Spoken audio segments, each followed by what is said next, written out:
Hello, students.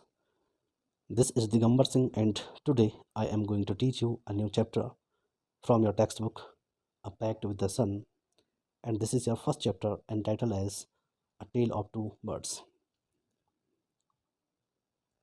Tell means होता है कहानी, अ मीन्स एक, ऑफ टू बर्ड्स दो पक्षियों की एक कहानी. But before I start this lesson here are some lines. A mother bird and her two young ones lived in a forest. एक जंगल में एक पक्षी और उसके दो बच्चे रहते थे. The mother was killed in a storm. जो पक्षी दो छोटे बच्चों की जो माता थी वह एक तूफान में मर जाती है. एंड दो young birds were separated from each other. और जो युवा अर्थात जो छोटे बच्चे थे उसके, वे एक दूसरे से उस तूफान में अलग अलग हो जाते हैं. Each found a different home. प्रत्येक को अलग अलग घर मिलता है.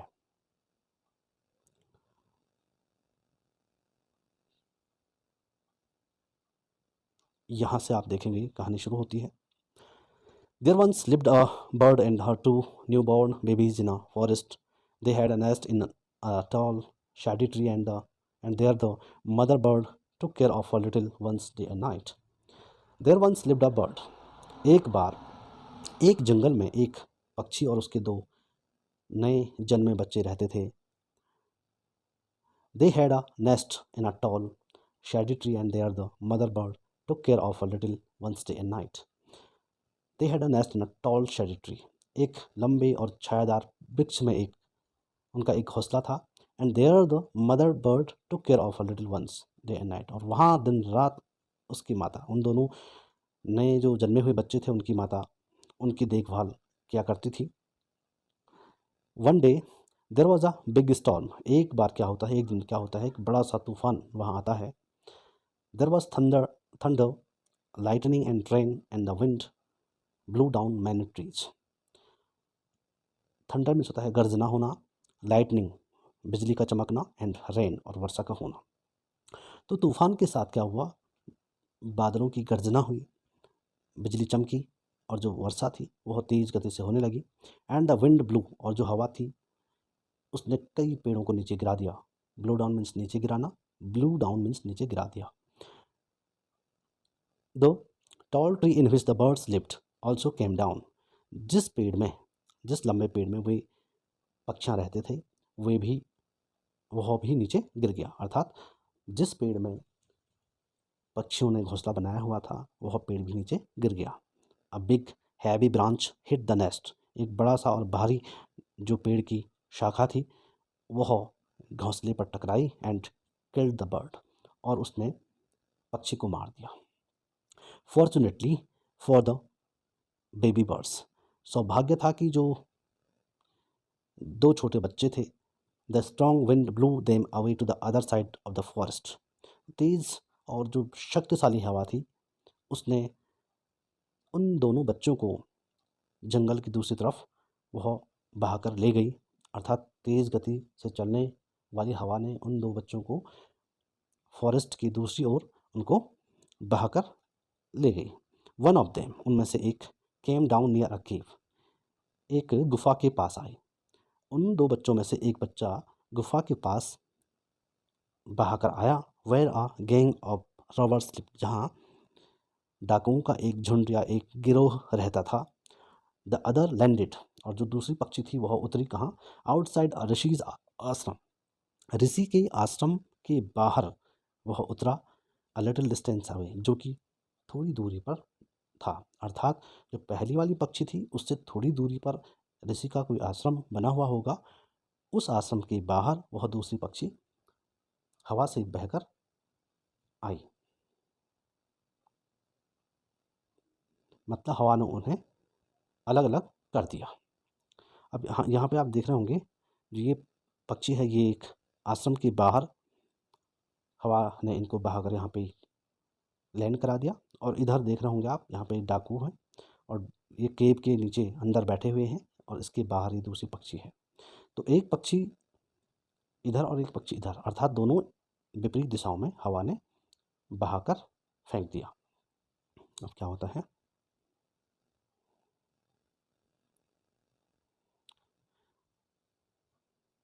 डेज पास्ट, दिन बीते, and the baby birds became big birds, और जो दोनों छोटे बच्चे थे, पक्षी के दोनों छोटे बच्चे थे, वे बड़ी पक्षी बन गए। वन डे, एक दिन, the king of the country, उस देश के राजा, came to the forest to hunt, वे जंगल में शिकार करने आए। He saw a deer and rode after it, ride after it means होता है पीछा करना। एक दिन राजा ने एक हिरन को जंगल में देखा और उसके पीछे वह दौड़ा।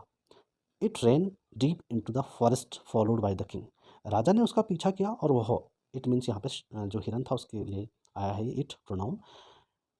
तो हिरन गहरे जंगल में चला गया, अर्थात जंगल बहुत ज़्यादा घना होगा। वह दौड़ते हुए राजा के शिकार होने से बचने के लिए वह दौड़कर जंगल में चला गया।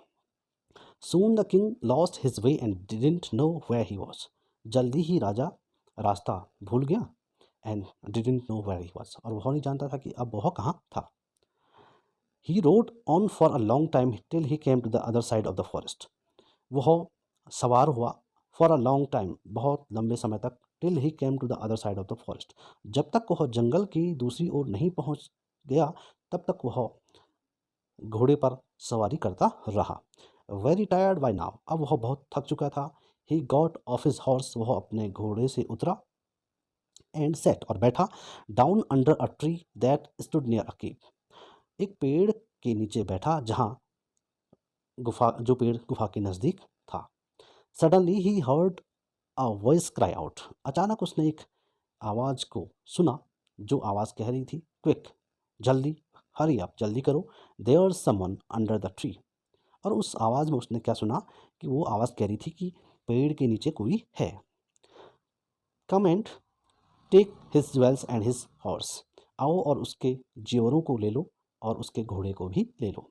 अर्थात उस आवाज़ ने कहा कि भाई जल्दी आओ, उस व्यक्ति के जेवर और उसके घोड़े को छीन लो, उसके घोड़े को अपने कब्जे में कर दो, क्योंकि वो चोर थे। आगे क्या हुआ, हरी और else hello slip away means भाग जाना, जल्दी करो अन्यथा वह भाग जाएगा। अर्थात वह पक्षी कह रही थी जल्दी करो अन्यथा राजा भाग जाएगा। द किंग वॉज अमेज्ड, जो राजा था वो बहुत हैरान हुआ। He looked up and saw a big brown bird on the tree under which he was sitting, जिस पेड़ के नीचे वह बैठा हुआ था उसने देखा कि एक बड़ी और भूरे रंग की पक्षी उसमें बैठी हुई थी। ही ऑल्सो हर्ड फेंट नॉइजेस, उसने भी सुनी फेंट नॉइजेस, धीमी गति से बोले जाने वाले शब्दों को, इसिंग फ्रॉम द केव, जो कि गुफा से आ रहे थे। अर्थात उसने गुफा में कुछ लोगों को धीमे धीमे बातचीत करते हुए सुना। He quickly got on his horse, वह जल्दी ही अपने घोड़े पर सवार हुआ। And rode away as fast as he could, और जितना हो सकता था वह तेज गति से वहां से चला गया।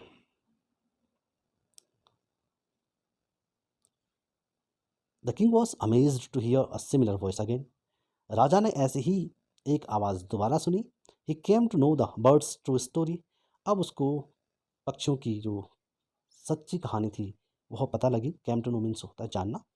ही met the rishi who explain the behaviour of each bird, वह ऋषि से मिला जिसने प्रत्येक पक्षी के व्यवहार को उसे बताया। अर्थात उसने बताया कि ये पक्षी इस तरह की व्यवहार की है और दूसरे पक्षी का व्यवहार इस तरह का है, और ये व्यवहार उनका क्यों है, ये सारी बातें ऋषि ने राजा को बताई। अब यहाँ से फिर देखते हैं हम। Soon he came to a clearing which looked like an ashram, जल्दी ही वह एक खाली स्थान में पहुंचा जो एक आश्रम की तरह लगता था। इट वॉज द ऋषिज आश्रम, यह ऋषि का आश्रम था। The king tied his horse to a tree, राजा ने क्या किया, उस घोड़े को जिस पर वह सवार होकर वहां आया था उसे एक पेड़ पर बांध दिया। And sat down in its shade, और उस पेड़ की छाया में वह खुद भी बैठ गया।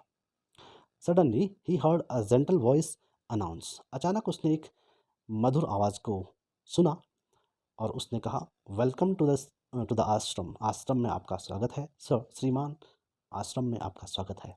Please go inside and rest, कृपया आश्रम के अंदर जाओ और वहाँ आराम करो।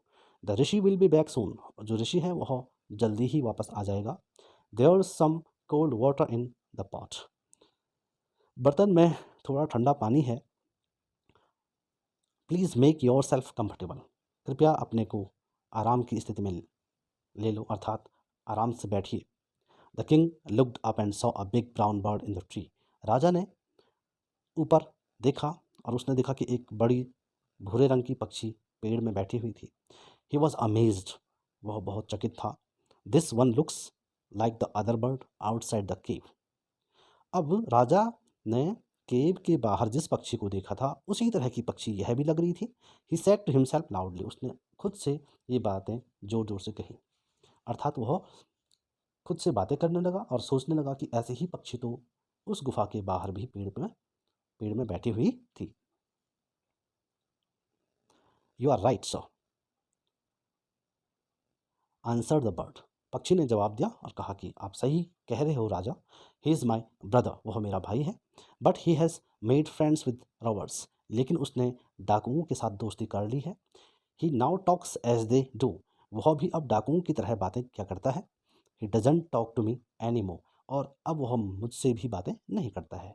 अब ये कौन पक्षी कह रही है? जो आश्रम के बाहर जो पेड़ है यह उसमें बैठी हुई है, और वह जो गुफा के बाहर पेड़ में बैठी हुई पक्षी थी उसके बारे में कहती है कि वह मेरा भाई है और उसने डाकुओं से मित्रता कर ली है और वह भी डाकुओं की तरह बोलता है।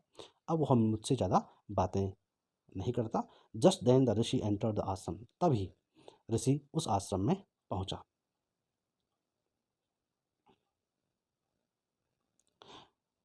Welcome sir, he said to the king, उसने राजा से कहा, श्रीमान आपका स्वागत है। Please come inside and make yourself at home, कृपया अंदर आइए और अपने को इस घर में आराम से या अपने को सुविधाजनक स्थिति में इस घर में पाइए, अर्थात आप बैठिए और आराम कीजिए। यू लुक टायर्ड, आप बहुत थके हुए दिखते हो। रेस्ट फॉर अ वाइल, कुछ क्षण के लिए आराम कीजिए। Then you can share my food, तब आप मेरे लिए जो खाना बना हुआ है उसका हिस्सा ले सकते हो, अर्थात आपको भी खाने को यहाँ हम भोजन देंगे। The king told the rishi the story of the two birds and how each had behaved so differently, though they looked so alike. The forest is full of surprises, he said. The king told the rishi the story of the two birds.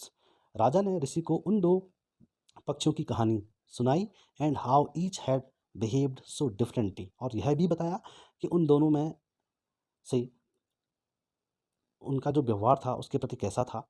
दो they looked so alike, और यही बताया कि ये दोनों पक्षियाँ एक जैसी लगती हैं लेकिन इनका व्यवहार कितना अलग अलग था।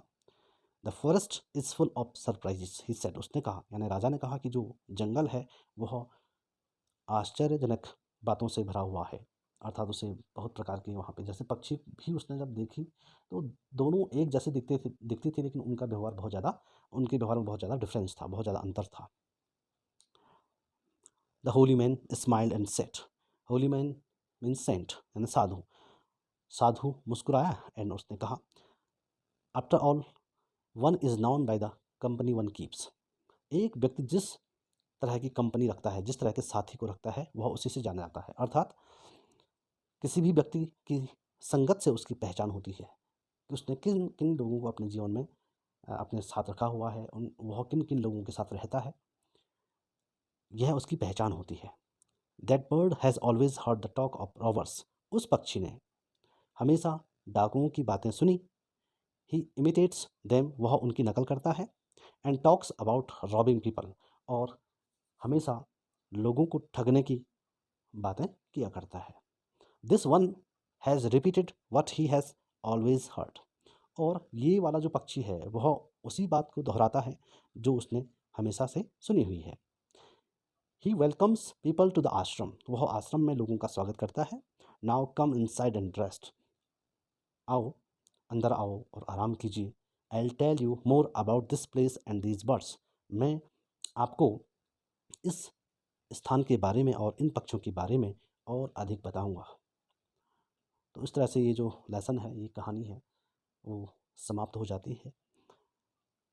इस कहानी से हमें यह सीख मिलती है कि हमें हमेशा अच्छे लोगों की संगति करनी चाहिए ताकि हम में भी सद्गुणों का विकास हो सके। और यदि हमारी संगति बुरे लोगों के साथ होती है, हम ऐसे लोगों को अपना मित्र बनाते हैं जो गलत कार्यों को अंजाम देते हैं, तो संभावना यह हो जाती है कि हम भी उन्हीं तरह का बिहेवियर अपने आप में संजो देते हैं, अर्थात हम भी उन्हीं तरह से व्यवहार करने लगते हैं, या यूँ कहें कि हम भी वैसे ही बन जाते हैं। तो जैसी जिसकी संगति होगी उसका असर उस पर ज़रूर पड़ता है। That's why we always choose best friend in our life so that we can get success in our life.